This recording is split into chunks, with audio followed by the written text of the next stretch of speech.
بسم اللہ الرحمن الرحیم۔ السلام علیکم۔ واقعہ کوئی یوں تھا کہ سعودی ایک شخص نے فلپینی کسی عورت سے چھپ کے شادی کی تھی، کیوں نہ وہ پہلے ہی شادی شدہ تھا اور پہلی بیوی کے ساتھ اولاد بھی تھی۔ جب اس شخص کو بیماری لاحق ہوئی تو اس نے پہلی بیوی کے ساتھ جو اولاد تھی وصیت کے لیے جمع کیا اور ان میں سے اپنے بڑے بیٹے کو بتایا، بیٹا میں نے چھپ کے فلپینی کسی عورت سے بھی شادی کی ہوئی ہے، میرے بعد ان کا خیال رکھنا اور وراثت میں ان کو بھی حق دینا، اور ساتھ ہی ان کا مکمل پتہ بھی دیا جہاں وہ رہتی تھی۔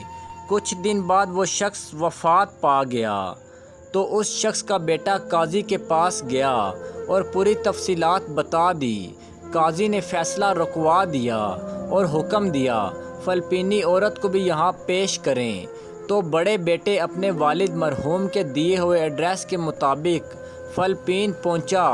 بڑی مشکل سے اس گلی میں پہنچا جہاں وہ رہتی تھی۔ دوسری طرف وہ عورت جو اس کے والد کی زوجہ تھی، انہیں دیکھ کر ہی بتا دیا، میں ہی وہ عورت ہوں جو تلاش کر رہا ہے، اور مجھ تک یہ خبر پہنچی ہے کہ میرے شوہر کا انتقال ہو گیا ہے۔ تو بیٹے نے بھی ساری تفصیلات بتا دی اور ان کو سعودیہ کی طرف سفر کے لیے قائل کیا، اور اپنی دوسری ماں کو لے کر سعودی آ پہنچے اور سیدھا قاضی کے پاس گئے۔ تو اس عورت کے حصے میں 8 لاکھ ریال آیا، اور ساتھ ہی قاضی نے حکم دیا ان کو عمرے کی ادائیگی کے بعد فلپین روانہ کیا جائے۔ بڑے بیٹے نے ایسا ہی کیا۔ اس واقعے کے ٹھیک 4 سال بعد بڑے بیٹے نے فلپین اپنی دوسری ماں سے ملنے اور حال احوال پوچھنے کی غرض سے گیا، تو وہاں پہنچ کر اس کو بہت تعجب ہوا اور اس نے اس سے کہا، ماں جی آپ کو اتنی بڑی رقم وراثت میں ملنے کے باوجود ہی پرانے خستہ حال مکان میں رہ رہی ہیں۔ ماں جی نے اس کا ہاتھ پکڑ کر ایک جگہ پر لے گئی جہاں ایک بڑا اسلامی ادارہ قائم تھا، وہاں حفظ القرآن کا شعبہ بھی تھا اور یتیم خانہ بھی۔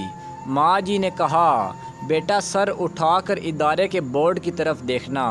بورڈ دیکھ کر بیٹے کی آنکھوں میں آنسو آ گئے، کیوں نہ بورڈ پر ان کے والد کا نام لکھا ہوا تھا۔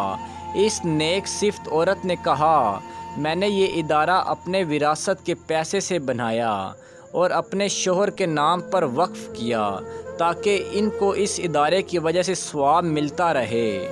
اور بیٹا یہ سب دیکھ کر حیران پریشان رہ گیا۔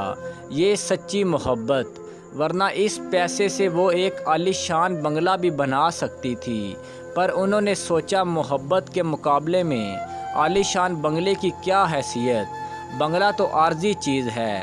البتہ یہ اسلامی ادارہ ان کو اور ان کے شوہر کو آخرت میں کام آئے گا۔ اگر آپ کو میری کہانیاں اچھی لگتی ہیں تو مجھے ضرور اپنی رائے سے آگاہ کیجیے گا اور میرے چینل کو سبسکرائب کیجیے گا۔